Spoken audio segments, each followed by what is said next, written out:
Shashank. Hello, I'm Brian. Hi, my name is Sophie. And I'm Jackson. And we are Team Godzilla, presenting to you the NE 2110 final competition video. Before starting designs for the robot, it was important to use the tools available to us to understand the problem. Using the House of Quality, we were able to determine the most important customer needs. These were size, cost, reliability, maximized ability to score points, avoiding disqualification, and safety.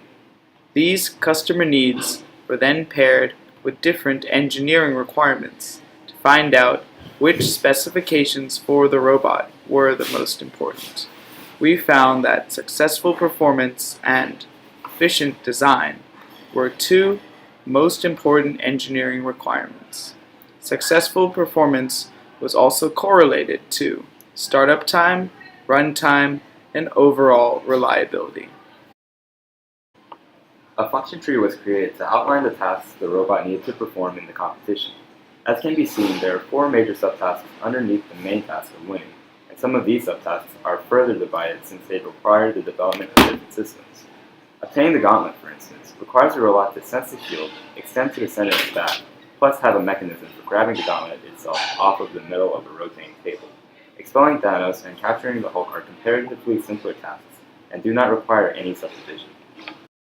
In order to effectively complete the design and build of the robot, a variety of planning tools as detailed in Introductory Mechanical Design Tools by William Singhos and Jeff Donnell were used. The main task shown in the planning tree is to design an automated machine that expels and collects objects.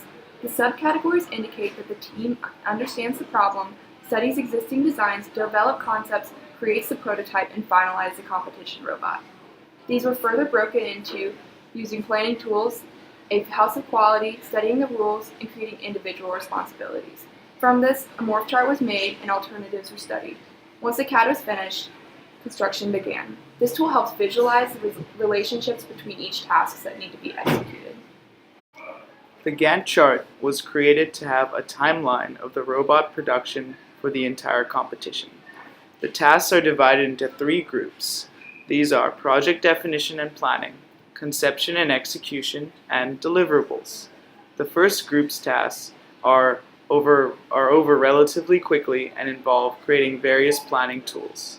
The next 2 groups run for the entire length of the class. As can be seen, several tasks overlap, such as writing the report, creating the video presentation, and building the robot. In addition, some tasks cannot be done before others are complete. The robot, for instance, cannot be built until the designs are finished. To optimize the robot's design, multiple design alternatives are generated. By comparing the alternatives together, a final design that would potentially maximize the points earned in the competition can be selected. A morphological chart was created based on the functions discussed in the function tree. 4 different design alternatives were brainstormed for each subfunction, so the team had plenty of choice when it came to developing the robot.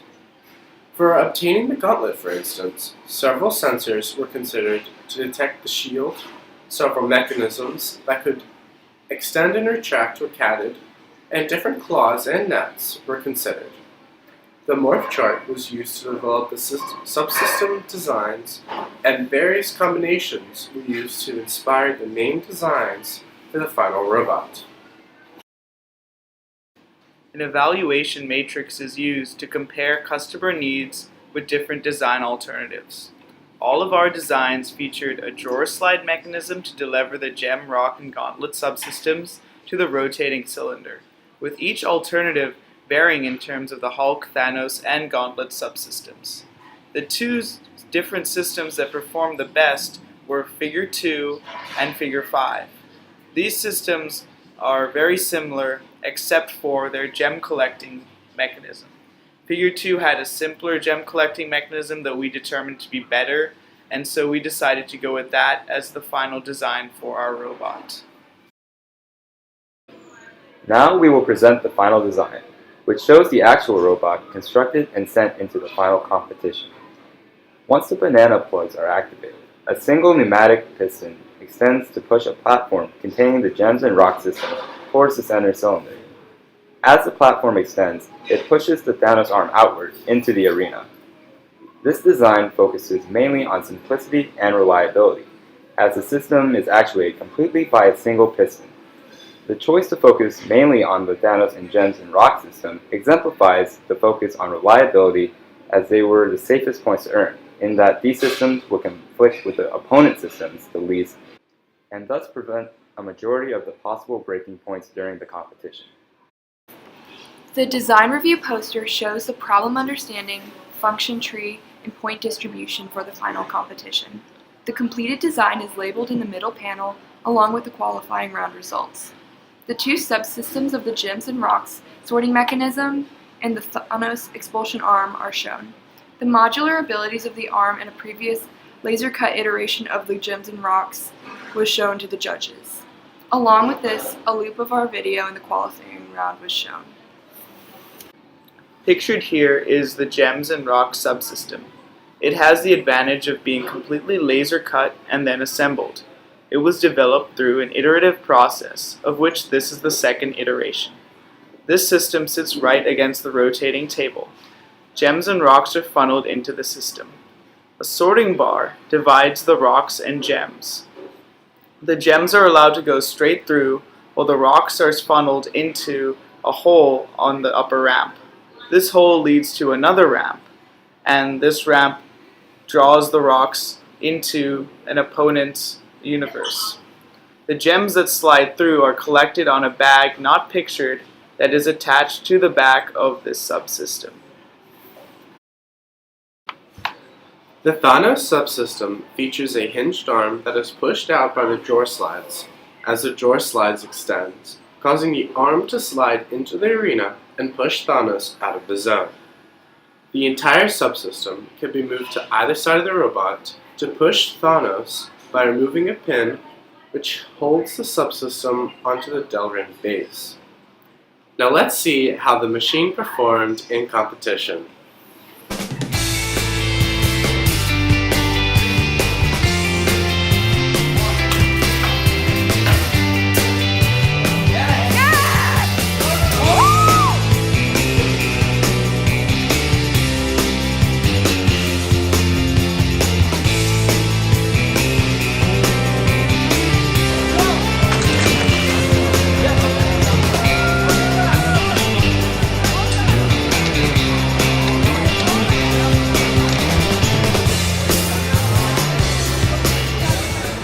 For the qualifying round, Godzilla won one round, first place, and tied first in another round. The team was then seeded 27th out of 56 teams. As for the final competition, the team unfortunately scored 4th in both rounds competed in, but still avoided disqualifications. The overall design review grade was a 7.56 points out of 10. For future improvements, the team would have liked more time to iterate and test the machine, as the assemblies worked differently depending on the track and had different success rates each time. Along with this, we would have liked to add more subsystems and test more thinking outside the box strategies. Overall, the team improved greatly on following the design process, strategizing, working together, and learning to bring our ideas to life. We would like to thank Dr. Rashidi and Yash for the help all semester, along with the other teams in our section for a fun and competitive semester.